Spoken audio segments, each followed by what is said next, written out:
The number of people dying because of the civil war in Sudan is significantly higher than previously reported, according to a new study.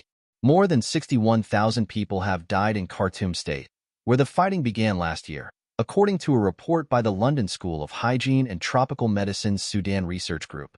Of these, 26,000 people were killed as a direct result of the violence, it said, noting that the leading cause of death across the Sudan was preventable disease and starvation. Many more people have died elsewhere in the country, especially in the western region of Darfur, where there have been numerous reports of atrocities and ethnic cleansing. Aid workers say the 19-month conflict in Sudan has created the world's worst humanitarian crisis, with many thousands at risk of famine. Until now, the UN and other aid agencies have been using the figure of 20,000 confirmed deaths. Because of the fighting and chaos in the country, there has been no systematic recording of the number of people killed. In May, U.S. Special Envoy for Sudan Tom Perriello said that some estimates suggested up to 150,000 people had been killed. The Sudan Research Group study comes as Amnesty International said French military technology was being used in the conflict in violation of a UN arms embargo. On Thursday, the rights group said the Rapid Support Forces, RSF, militia, which is battling the army, was using vehicles in Darfur supplied by the United Arab Emirates, UAE, that are fitted with French hardware. Our research shows that weaponry designed and manufactured in France is in active use on the battlefield in Sudan, said Amnesty's Secretary General Agnes Calamard. The BBC has asked for comment from France and the UAE, which has previously denied arming the RSF.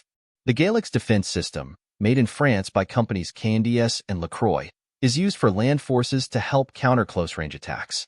Amnesty said the weapons could be used to commit or facilitate serious rights violations, adding that the French government must ensure the companies immediately stop the supply of this system to the UAE. The rights group shared images, which it said it had verified, of destroyed vehicles on the ground that had the Galix system visible on them. It said that the UAE and France had a long-standing partnership in the defense sector and cited a parliamentary report indicating that French companies had delivered about €2.6 billion, $2.74 billion, £2.16 billion in military equipment to the UAE between 2014 and 2023. It said the companies had a responsibility to respect human rights and to conduct due diligence throughout their entire value chain. Amnesty says that it had contacted the affected companies and the French authorities regarding the use of the defense system but had received no response. If France cannot guarantee through export controls, including end-user certification, that arms will not be re-exported to Sudan, it should not authorize those transfers, it said. The UN first imposed an arms embargo in Darfur in 2004, following allegations of ethnic cleansing against the region's non-Arabic population. Amnesty has called for the embargo to be expanded to the rest of Sudan and to strengthen its monitoring mechanism following the outbreak of the civil war. Amnesty has urged all countries to stop directly and indirectly supplying arms to Sudan's fighting factions. The paramilitary RSF, led by General Mohammed Hamdan Daglo, has been at war with Sudan's regular army under Abdel Fattah al-Burhan since April 2023 when the two former allies took up arms against each other in a ferocious power struggle. The RSF has been accused of ethnic cleansing in Darfur, which it has denied, blaming local militias. Both parties have been accused of committing war crimes, with the ongoing fighting leaving thousands dead and millions displaced.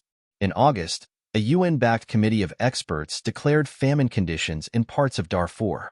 The head of the UN World Health Organization, WHO, said starvation was almost everywhere, following a visit to the country a month later. The situation in Sudan is very alarming. The massive displacement, it's now the largest in the world, and of course, famine, Director General Tedros Adhanom Ghebreyesus then told the BBC. The confluence of war, hunger, displacement and disease in Sudan has however been overshadowed internationally by the wars in Ukraine and the Middle East. The Sudan Research Group research found that 90% of the deaths in Khartoum were unrecorded, pointing to a potentially similar situation in other regions. However, Mason Dahab, the lead researcher, said they did not have sufficient data to estimate mortality levels in other parts of the country or determine how many deaths in all could be linked to the war.